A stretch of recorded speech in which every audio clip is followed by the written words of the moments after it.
శ్రీ గురుభ్యో నమః శ్రీ మహాగణపతే నమః వరఫలాల కార్యక్రమానికి స్వాగతం. 17 నవంబర్ 2024 నుండి 23 నవంబర్ 2024 వరకు ద్వాదశ రాశుల వారికి చంద్రమాను అనుసరించి గోచార రీత్యా ఈ యొక్క వారం ఎలా ఉండబోతుంది అనేది చూద్దాం.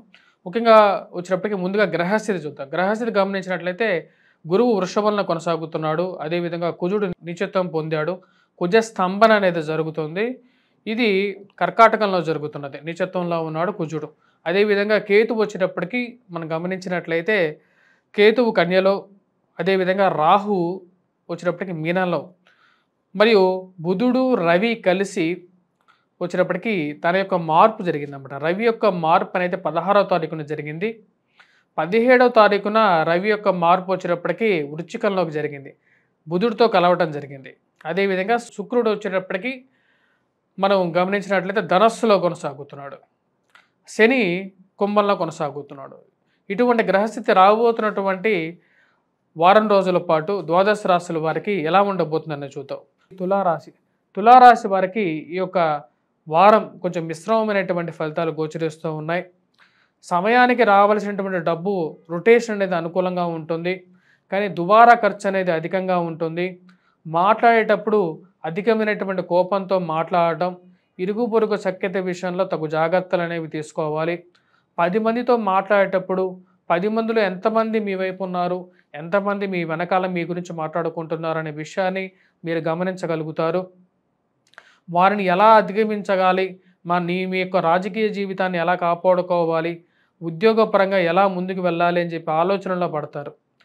ఈ రాశిలో ఉన్నటువంటి వారి ఉద్యోగ సంబంధితమైన విషయాల్లో కొన్ని కష్టాలను ఎదుర్కోవాల్సినటువంటి పరిస్థితిలో ఎలా చాతుర్యంగా ఉండాలి అని చెప్పి విషయాన్ని ముందుగానే తెలుసుకోవాలని చెప్పి స్టార్ట్ చేస్తారు.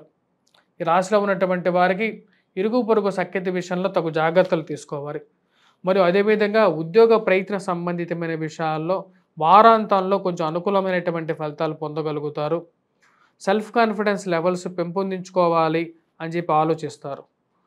రాశిలో ఉన్నటువంటి స్త్రీలకి వివాహ ప్రయత్న సంబంధితమైన విషయాల్లో అనుకూలమైనటువంటి ఫలితాలు వారాంతంలో సంభవించడానికి ఎక్కువగా అవకాశాలు గోచరిస్తూ ఉన్నాయి.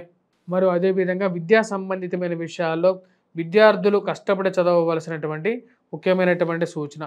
కోర్టు సంబంధితమైనటువంటి లావాదేవీలు, పోలీస్ పంచాయతీలు మీకు తలకి మించిన భారంగా తయారవుతాయి. అటువంటి విషయాలకి దూరంగా ఉండాలని చెప్పి నిర్ణయించుకుంటారు. మీ యొక్క మనసులో ఉన్నటువంటి విషయాన్ని క్లియర్గా చెప్తారు. మధ్యవర్తిత్వ పంచాయతీల్లో నేను బయటికి రాను, నా వల్ల కాదు అని చెప్పి చెప్తారు. అనవసరమైనటువంటి ఇన్వెస్ట్మెంట్స్కి దూరంగా ఉండటం అనేది ముఖ్య సూచన ఈ యొక్క వారం ఈ రాశి వారికి. ఈ రాశి వారు చేసుకోవాల్సినటువంటి పరిహారాల్లో కుజగ్రహ మంత్రజపం పఠించటం, మరియు అదేవిధంగా వచ్చేటప్పటికి రవిగ్రహ సూర్యనారాయణ స్వామిని పూజించటం, ఈ యొక్క మంచి శుభ మాసమైనటువంటి ఈ యొక్క కార్తీక మాసంలో ఉసిరిక ఫలదానం అనేది మీకు ఐశ్వర్యప్రదాయకంగా ఉంటుంది. కాబట్టి శివాభిషేకము మరియు అదేవిధంగా దానాల్లో ఉసిరిక ఫలదానము ఎంతో ఉత్తమమైనవి. ఈ యొక్క ఫలదానం చేయటం అనేది కార్తీక మాసంలో మీకు శుభ ఫలితాన్ని ఇవ్వగలుగుతుంది.